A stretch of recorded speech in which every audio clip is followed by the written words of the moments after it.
If you've ever lost a match in FC26 and thought, bruv, I swear my opponent could see more of the pitch than I could, then you're probably right. Your camera setting can absolutely make or break how you read the game, defend space, or make that killer through ball. And while FC26 gives you a plethora of camera angles, yes, there's broadcast, there's end-to-end, there's classic, there's dynamic. In reality, there are only two that you should only consider using. And these two are the only ones that serious players use. Genuinely, there are good things and bad things about both of them. Both can be used. So today, we are putting them head to head. Yes, welcome to CaiLife.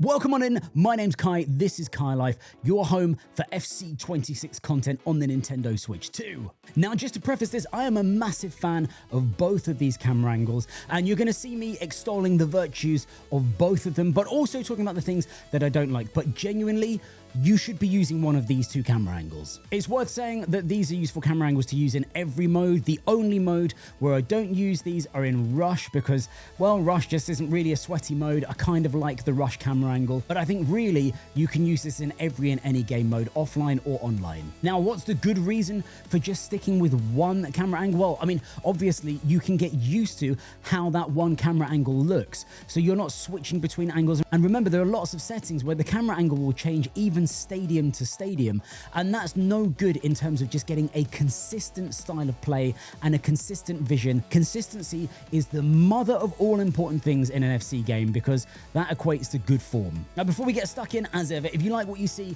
and what you hear, please do drop that like on the video, hit sub if you're not already subbed, and hit the bell notification because, as always, it's going to let you know when I'm dropping fresh FC26 content here on CaiLife or going live. I do loads of live streams, including playing with you guys. So if you want to get stuck in and you want to know when that content's dropping, then please do support the channel. It makes a huge amount of difference. It should also be said that these settings are good universally. It doesn't matter what platform you're playing FC26 on. So yes, I play on the Nintendo Switch 2, but this applies to any and every edition of the game. Right.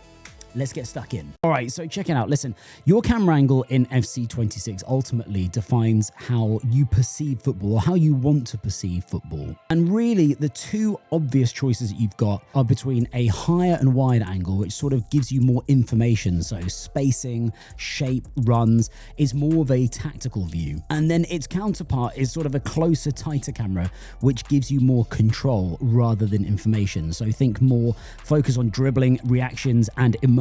So more of like a player style view. So yes, even though choosing a camera might seem like it's purely cosmetic, it's not, because it's making a big decision about what kind of FC26 player you're going to be. All right, now in case you haven't actually changed anything in here, you're going to go into your settings menu. You can do this within Ultimate Team or just within the base menu, and then go to game settings. Go along the tabs along the top until you get to camera, because this is where we're going to make this magic happen. Now, the first thing I'm going to tell you to do, if you haven't done it already, is make sure that UT Ultimate Team Competitive Camera is disabled. Have this off. This is a unique camera angle that is only activated if you're playing in specific Ultimate Team stadia. So this goes to sort of what I was saying at the beginning. You want to get yourself used to a specific camera angle or one or two angles. So turn this off. Now, like I say, there are many different camera angles in FC26. There are loads. Now, if you're a psycho that loves these kind of camera angles, you can go for the pro camera or end-to-end if you're even more of a psycho.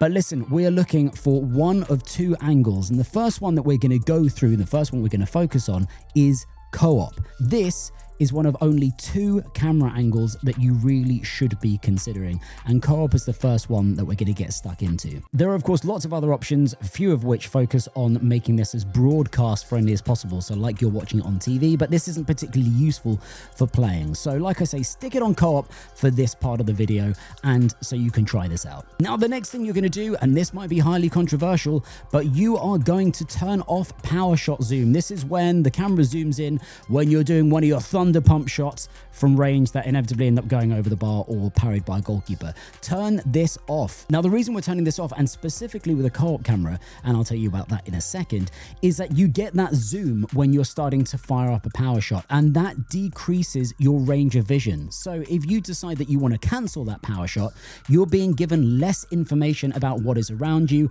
what alternative options might be better than going through with the shot. Listen, it looks great cosmetically and it gives you that adrenaline rush that you're about to get in a power shot, but get rid of it, turn it off. Now, the next thing we're going to do is scroll down to camera customization to the custom camera settings, and we're going to change it from default to custom. And for co-op, we're going to make these changes. We're going to whack the height up to its maximum value of 20, and you're going to put the zoom value down to its minimum of 0. So yes, you're going to get a higher view of the pitch, and we're going to be at our most zoomed out setting so we can really maximize everything we spoke about in the intro. Remember, we're using this angle for information, so for spacing, for shape, for runs. It is a more tactical viewpoint. And let's see it in action. So you can see straight away here, this is, by the way, a kickoff match. This is offline. I'm going to show you some Ultimate Team shortly, but this is the camera that most competitive players and nearly every single pro rely on. Now, using the co-op camera is all about what I like to call information density, because you can see the whole picture, literally. Look how much of the pitch you can see here. Watch how fullbacks and wingers stay in frame. You can track runs before they happen. You can plan switches of play, and you can hold that perfect defensive line. And we know in FC 26 that holding a really strict and solid and disciplined defensive line is so important. Now, in Weekend League, it's pure gold. It means that every single pass, every single interception, and every single counter is able to be seen so quickly and easily. So that whole kind of zoomed out tactical view of the game is so much easier. But of course, this might heavily depend on the kind of player that you are. Now, I'd say that this is ideal for players who love structured football. So yes, I'm looking at your 4-2-3-1s, 4-3-2-1s, patient build-up.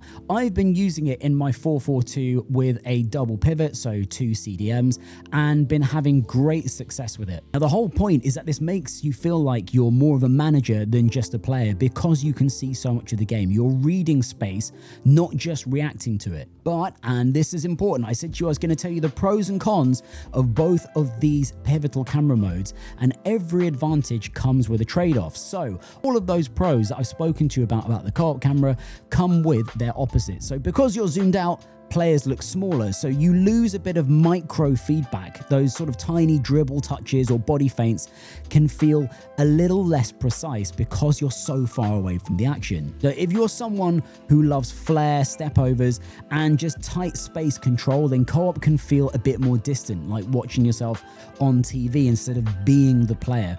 But for tactical masterminds, and that's, I wouldn't call myself a mastermind, but I certainly love focusing on the tactics in a game. Those of us that sort of live for press traps and switching play, this is the best camera angle that you'll ever use. Candidate number 2. Okay, let's look at the second option then, and that is to look at the Tele Broadcast camera. Now, I did say to you at the beginning that some of the broadcast camera options are a little bit more on the cosmetic side and maybe not great for competitive play, but the Tele Broadcast view gives you something very unique and basically rights the wrongs of the co-op camera, but also wrongs the rights of the co-op camera angle. So let's go back into that menu, change your single player camera to Tele Broadcast, and you're going to go back to those camera settings, or custom camera settings, and change this back to height 10 and zoom 10. Now, let's talk about the people who want to feel every single touch of an FC 26 game in any mode, and that's what the Tele Broadcast camera does. So it's basically FC 26's cinematic camera. It's tighter, as you can see, it's much lower, and it's much closer to what you see on TV. Now, like I say, that competitive sweet spot is around a height of 10 and a zoom 10, and instantly you can see the difference. Player models are larger, the spacing feels really intimate, and every fake shot or elastico just looks absolutely gorgeous in this camera angle, in my opinion. Now, the Tele Broadcast angle shines in one-on-one play, so you can read your opponent's footwork much easier. You can time your tackles, you can shield the ball with really accurate precision. Now, for attacking players, that kind of connection translates to better confidence in the final third. So shots feel more confident and more accurate, and dribbles definitely feel that little bit sharper. But, and there is a massive but, there is a reason that pros rarely stick with the Tele Broadcast camera, and that's because that closeness comes at a cost, which is situational blindness. So you simply can't see the far winger peeling off or the fullback bombing forward. You end up reacting to the play instead of creating it.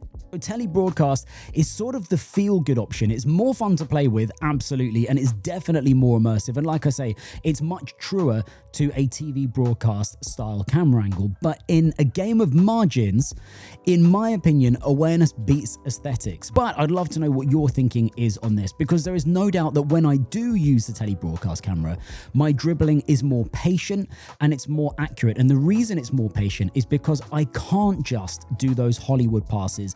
I can't just do those hit and hope through balls. I have to think of everything on a much tighter, much more localized area. But I want to use a couple of these examples to talk about. It's because we're so zoomed in that the camera takes a bit of time to actually catch up with the play. So you'll see that as I start to move the ball forward, I can't actually see who I can pass it to up the pitch. So it's great for keeping possession with your player who is centered in the camera. But of course, in co-op, it doesn't really feel like you've got the camera centered on the player in possession. You just feel like you've got a massive overview of everything.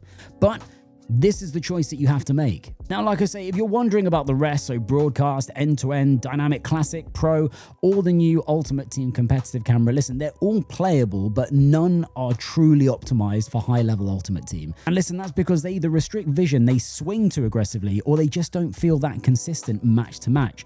So listen, in short, you've got two real contenders, co-op and Tele Broadcast. So which should you choose? Listen, if you thrive on structure, positioning, and smart build-up like me, then it's co-op. If you rely on dribbling, flair, and quick reactions, then go Tele Broadcast. But after testing both across multiple weekend leagues, I'm sticking with co-op. It gives me more time, more vision, and ultimately just more information. And at this level, it doesn't matter what division you're in. If you're playing in Rivals, then listen, every division right now is super sweaty. If you're playing in the World Tour Silver Superstar League, that was sweatier than anything.